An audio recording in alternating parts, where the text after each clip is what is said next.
কণ্ঠ সর্বদা সত্যের পথে। সাধারণ মানুষের মুখে একটাই কণ্ঠস্বর, আরজি কর কাণ্ডের প্রতিবাদে লাগাতার জারি রয়েছে বিক্ষোভ এবং মিছিল। আসল দোষীদের শাস্তির দাবিতে রাত দখলের লড়াইয়ের জন্য পথে নেমেছেন শহর থেকে শুরু করে গ্রামগঞ্জে সুরক্ষা দিতে। এই দাবি নিয়ে কখনো মিছিল, কখনো মৌন মিছিল, আবার কখনো প্যাকার্ড হাতে নিয়ে মিছিল।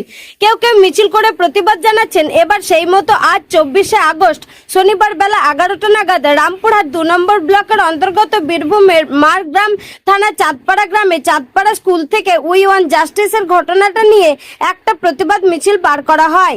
সেই প্রতিবাদ মিছিলে সামিল হয়েছিলেন স্কুলের শিক্ষক ও শিক্ষিকা। ছাত্রীদের নিয়ে একটা প্রতিবাদ মিছিল বের করে সেই মিছিলটি চাঁদপাড়া গ্রাম পরিক্রমা করার পরে পুনরায় আবার চাঁদপাড়া হাই স্কুলে এসে সেই মিছিল সম্পূর্ণ হয়। শিক্ষিকা, শিক্ষক ও ছাত্রীদের একটাই দাবি, দোষী যেন শাস্তি পায়।